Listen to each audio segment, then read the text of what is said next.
మీలో ఎంతమందికి రీతూ చౌదరి సంచాలక్‌గా ఫెయిల్ అయిందని అనిపించిందో కింద కామెంట్ సెక్షన్‌లో తెలియజేయండి. అండ్ తర్వాత వచ్చేసరికి సంజన గారు చీర కట్టుకున్న రోజున గొడవ అయితే కంపల్సరీ జరుగుతుంది అనుకున్నారు. అది కూడా చెప్తాను. తర్వా వెల్కమ్ టు మిస్టర్ స్టెండింగ్. నా పేరు నటరాజ్. అండ్ టాపిక్‌లోకి వెళ్ళిపోతే రీతూ చౌదరి గారు సంచాలక్‌గా నియమించారు. ఎవరు? బిగ్ బాస్ గారు నియమించారు. దానికి అదైతే కొంచెం ఫెయిల్ అయిందనిపిస్తుంది. ఎందుకంటే ఆల్రెడీ డివాన్ పవన్, రీతూ చౌదరికి ఒక బాండింగ్ అయితే ఏర్పడింది. ఆ బాండింగ్ ఏర్పడటం వల్ల పవన్నే గెలిపించాలి అని రీతూ చౌదరి గారు ఎలాగోలా గెలిపించారు. అక్కడ స్ట్రాంగ్ పర్సన్ భరణి గారు ఉన్నారు. ఆల్రెడీ బిగ్ బాస్ లో చూపించారు కదా, మీరు చూశారు. ఆ భరణి గారు ఉన్నారు. Bharani garu one of the toughest person. ఆయన్ని ఎలాగోలా ఓడించాలని వీళ్ళిద్దరు టార్గెట్ చేశారు. ఎవరు? ఇమాన్యుల్, భరణి ఇద్దరు కలిసి పవన్ ని టార్గెట్ చేస్తే అక్కడ రీతూ చౌదరి ఎలాగోలా పవన్ ని కాపాడుకోవాలి అనే ఒక ఉద్దేశంతో ఆ కావాలని 3 సార్లు నేను ఆగండి ఆగండి ఆగండి అని చెప్పాను, కానీ మీరు ఆగకుండా రంగులు పూసేస్తున్నారు, దానికి నేను అవుట్ ఇచ్చేస్తున్నాను, భరణి గారు మీరు అవుట్, సింపుల్ గా చెప్పేస్తున్నారు. అక్కడ కానీ ఎవరు డిఫెండ్ కూడా చేయట్లేదు. ఎందుకు ఇలా అవుట్? బిగ్ బాస్ చెప్పలేదు కదా అలా ఆగండి అంటే ఆగిపోవాలని అని ఎవరు డిఫెండ్ కూడా చేయట్లేదు. అది కావాలని జరిగింది అదంతా అనిపిస్తుంది. ఇంక తర్వాత వచ్చేసరికి ఆల్రెడీ మనకు తెలుసు డివాన్ పవన్ బాండింగ్ గురించి, వీళ్ళిద్దరు కావాలనే ఆల్రెడీ హౌస్ లో ఒక డిస్కషన్ అయితే జరుగుతుంది. కావాలని నువ్వు చేసావు అంటే అందరూ శనివారం దా వెయిట్ చేద్దాం, శనివారం దా వెయిట్ చేద్దాం అని ఏదో నాకు సార్ గట్టి క్లాస్ ఇస్తే పీకే లాగా ఉన్నారు. తర్వాత వచ్చేసరికి బిగ్ బాసే కావాలని రీతు చౌదరిని సంచాలక్గా నియమించారు. ఎందుకు చెప్తా. ఆల్రెడీ మనకి నిన్నటి ఎపిసోడ్ లో మనం చూసాం. ఆల్రెడీ ఒక పులిహోర రాజా 2 అని చెప్పి ఒక ఎపిసోడ్ అయితే నేను రిలీజ్ చేయడం జరిగింది. అది చూడండి చూడకపోతే. దాంట్లో ఆ వీడియోలో నేను క్లారిటీగా చెప్పా, రీతూ చౌదరి అండ్ పవన్ డైరెక్ట్ గా ఒక బాండింగ్ అయితే ఏర్పరచుకున్నారని. ఆ బాండింగ్ కారణంగానే రీతూ చౌదరి ఆయన్ని కెప్టెన్సీ అయితే చేశారు. బిగ్ బాస్ సంచాలక్ గానే ఈవిన్ ఎందుకు నియమించారంటే బిగ్ బాస్ కావాల్సింది ఏంటి? వాళ్ళు మంచోళ్ళ, చెడ్డోళ్ళ, బొట్టు పెట్టుకున్నాడా, బొట్టు లేనాడా, ఇవన్నీ కాదు. బిగ్ బాస్ కావాల్సింది కంటెంట్. ఆ కంటెంట్ వచ్చేంత వరకు బిగ్ బాస్ వాళ్ళని ముప్పు తిప్పలు పెట్టి 3 చెరువు నీళ్లు తాగిస్తాడు. ఎలాగోలా ప్రేక్షకులు కంటెంట్ ఇవ్వడం కోసం కావాలని రీతూ చౌదరికి అది ఇచ్చారు. ఎందుకంటే నిన్నటిది డైరెక్ట్ గా వాళ్ళు బాండింగ్ గా ఏర్పరచుకున్నారు కదా. ఇప్పుడు రీతూ చౌదరి ఏం చేసిద్ది?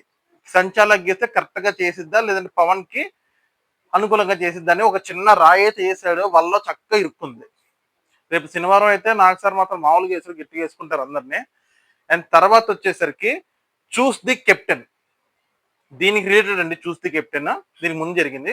ఈ చూస్ ది కెప్టెన్ లో టెనెంట్స్ అందరూ కలిసి ఓనర్స్ టీమ్ లో నలుగురిని కెప్టెన్ గా అర్హుడు కాదు అనేది చెప్తారు. వీళ్ళందరూ యునానిమస్ గా ఓట్లు అయితే వేసుకుంటారు. కొంతమందికి, కొంతమంది డైరెక్ట్ గా పలానా తీసేద్దాం, మనకు అవసరం లేదు.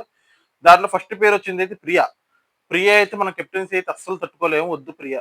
ఓకే, ఇప్పుడు ప్రియాని పక్కన పెట్టేశారు. ఆ తర్వాత వీళ్ళు డైరెక్ట్ గా వెళ్ళి చెప్పేస్తారు, వీళ్ళు ఫస్ట్ మేము ప్రియా అయితే వద్దనుకుంటున్నాం, ఎందుకంటే అది మానిటర్ గా నువ్వు సరిగ్గా చేయలేదు, నువ్వు గనక కెప్టెన్ అయితే మాకు భయం వేస్తుంది అని డైరెక్ట్ స్టేట్మెంట్ అయితే పాస్ చేశారు. ఈవిడ డిఫెండ్ చేసుకుంటుంది, అదేంటి అలా అలా ఎందుకు చేస్తారు, నీ మానిటర్ సరిగ్గా చేయలేదని ఎందుకు అర్హులు కదా. ఈవిడ దోనలు ఈవిడ ఉంటే వాళ్ళు సింపుల్ గా లేదు, నువ్వు గనక కెప్టెన్ అయితే మాకు భయం వేస్తుంది, మేము ప్యానిక్ అయిపోతాం, మేము ఏమైపోతాం మాకు తెలియదు అన్నట్టు వీళ్ళ ద్వారా వీళ్ళు ఉన్నారు. తర్వాత వచ్చేసరికి హరీష్ అలియాస్ మాస్క్ మ్యాన్. ఈయనకి మూడ్ స్వింగ్స్ ఎక్కువ. ఏ క్షణం ఎలా ఉంటారో తెలియదు. కాసేపు మంచిగా ఉంటారు, కాసేపు చెడ్డగా ఉంటారు, కాసేపు ఏమో ఎవరిని పడితే వాళ్ళని అసలు ఎలా పడితే అలా మాట్లాడతారు అనేది మాత్రం వీళ్ళు అర్థం చేసుకొని దానికి మాస్క్ మ్యాన్ ని పక్కన పెట్టేశారు. ఆ విషయం దానికి మాస్క్ మ్యాన్ కూడా దీనికైతే మూడ్ స్వింగ్స్ అనేది మాత్రం ఏకీభవించను అని ఒక సింపుల్ గా అయితే అన్నారు. దానికి అక్కడ అయితే డిస్కషన్ అయితే జరగలేదు. తర్వాత వచ్చేసరికి సోల్జర్. సోల్జర్ సింపుల్ అబ్బా. ఏమనంటే సోల్జరు ఇది పడితే అది మాట్లాడతావు, ఒకటి చెప్పింది వినవు, నువ్వు కెప్టెన్ అయితే నువ్వు డిక్టేటర్ లాగా ఉంటది అన్నట్టు వీళ్ళ ద్వారా వీళ్ళు ఉన్నారు. వీళ్ళు ఎవరు డిఫెండ్ చేసుకోవడం కూడా చేయట్లేదు వీళ్ళు. ఏదంటే ఫైనల్ డెసిషన్ వాళ్ళదే అన్నట్టు వీళ్ళు ఉన్నారు. తర్వాత వచ్చేసరికి దమ్ము శ్రీజ. ఈవిడ గురించి తెలిసిందే కదా. ఈవిడ ఏమన్నా ఈవిడ లోడ మాట్లాడుతుంది, అదే అని ఇది అని ఏది చెప్పిన మాట ఏమి ఎందో అసలు వేస్ట్. ఒక ఇన్మెచ్యూర్ పర్సన్ ఆల్రెడీ నేను చెప్పాను జమ్ము శ్రీజ కూడా ఇన్మెచ్యూర్ పర్సన్ లో బిహేవ్ చేస్తుందని. అలాగే సేమ్ వీళ్ళు కూడా అయ్యే పాయింట్స్ ఇంకో 2, 3 పాయింట్స్ యాడ్ చేసి రేస్ చేసి ఆమెనైతే పక్కన పెట్టేశారు. అండ్ ఫైనల్ గా కెప్టెన్సీ టాస్క్ లో ముగ్గురిని సెలెక్ట్ చేశారు. ఒకళ్ళు వచ్చేసరికి మనీష్, ఇంకో ఓనర్స్ టీమ్ లోనే ఒకళ్ళు వచ్చేసరికి మనీష్, ఇంకొకరు వచ్చేసరికి భరణి, ఇంకొకరు వచ్చేసరికి మన డివాన్ పవన్. వీళ్ళు ముగ్గురిని సెలెక్ట్ చేస్తే బిగ్ బాస్ వీళ్ళు ముగ్గురు కలిపి యునానిమస్ గా టెనెంట్స్ నుంచి ఒకరిని ఎంచుకోవాలి కెప్టెన్ గా. ఎవరిని ఎంచుకుంటారో డైరెక్ట్ ఇమానుయల్ పేరు చెప్పేస్తారు. ఈ ఇమానుయల్ పేరు చెప్పంగానే వెంటనే ఇమానుయల్ వస్తారు, అందరూ క్లాప్స్ కొడతారు, అంతా బాగానే ఉంటుంది. ఈ ఇమానుయల్ ఎందుకు ఇమానుయల్ ఎంచుకున్నారు దాని కూడా రీజన్ చెప్తా. ఎందుకంటే ఆల్రెడీ కెప్టెన్సీ టాస్క్ లో మనీష్ ఒక పొరపాటు అయితే చేశాడు, అది డైరెక్ట్ నాసర్కి చెప్పారు. సో అది దృష్టిలో పెట్టుకొని ఇమానుయల్ కి మరొకసారి కెప్టెన్సీ ఛాన్స్ ఇవ్వాలి అనే ఉద్దేశంతోనే వాళ్ళు ముగ్గురు అయితే అనుకున్నారు. అది మనకి క్లారిటీ వాళ్ళు ఏం మాట్లాడు గుసగుసలో మనకి వినపడవు కాబట్టి ఇదైతే జరిగింది అనుకుంటున్నా. అండ్ తర్వాత ఇలా ఈ నలుగురు కలిసి ఆల్రెడీ కెప్టెన్సీకి పోటీ పడ్డారు. అది ఏమైంది అనేది ముందే మనం చెప్పుకున్నాం. పవన్ కెప్టెన్ అయ్యారని చెప్పుకున్నాం. దీనికి రిలేటెడ్ గా phone ring phone ring task ఒకటి అయితే జరిగింది. ఈ ఫోన్ రింగ్ టాస్క్ లో 30 నిమిషాలు టైం ఇస్తారు. 30 నిమిషాల టైంలో ఎవరైతే ముందు కొడతారో, ఎవరైతే సెకండ్ తర్వాత కొడతారో, ముందు కొట్టిన వాళ్ళు విన్, తర్వాత కొట్టిన వాళ్ళు ఓడిపోయినట్టు. అంటే దీంట్లో ఏంటంటే ఆల్రెడీ టైమర్ అయితే పెడతారు. ఈ టైమర్ లో వచ్చేసరికి ఇద్దరు ఓడిపోతారు. ఇద్దరు ఒకేసారి కొట్టేయడం వల్ల ఇద్దరికి చెరో గంట పెరిగిపోతుంది. వాళ్ళు తెల్లారగట్ట వరకు మెలకుగా ఉండాలి. ఆ తర్వాత ఇది ఫోన్ టాస్క్. ఆ తర్వాత వచ్చేసరికి ఈ రంగు పూసే టాస్క్ ఉంది కదా, కెప్టెన్సీ టాస్క్. ఈ రంగు పూసే టాస్క్ లో ఫస్ట్ ఇలా ఇద్దరు ఎవరు టెనెంట్స్ లో ఉన్న ఇమాన్యులు, ఓనర్స్ లో ఉన్న భరణి, వీళ్ళిద్దరూ కలిసి మనీష్ని టార్గెట్ చేస్తారు. మనీష్ని టార్గెట్ చేసి మనీష్ని పంపించేస్తారు. ఇంకా మిగిలిందల్లా ఒక సెలబ్రిటీ మాత్రమే. ఇద్దరు సెలబ్రిటీలు మాత్రం, ఒక కామనర్ మాత్రమే. ఆ కామనర్ ఎవరో కదా ఓనర్స్ ఉన్నారు, అది పవన్. ఇంక ఇద్దరు సెలబ్రిటీస్ లో ఒకరు కూడా ఓనర్స్ లో ఉన్నారు, ఆయన భరణి గారు. ఇంకొక సెలబ్రిటీ ఇమాన్యుల్. ఇమాన్యుల్ భరణి కలిసి ఇద్దరు కలిసి పవన్ ని ఓడిద్దామని చూస్తారు. పవన్ ని ఆయన డిఫెండ్ చేసుకుంటున్నాడు. పవన్ కి ఆల్మోస్ట్ అన్ని రెడ్ కలర్ అయితే మొత్తం అయిపోతుంది. ఇదే టైంలో అవుట్ అవుట్ ఆగండి ఆగండి ఆగండి ఆగండి అని రీతు చౌదరి అంటుంది. అప్పుడు అయినా కానీ భరణి గారు రాసేస్తున్నారు. నేను ఆగమని చెప్పాను కదా, మీరు ఎందుకు రాస్తాను, మీరు అవుట్ అని ఇందాకే చెప్పాను కదా, సేమ్ ఇదే కాన్సెప్ట్.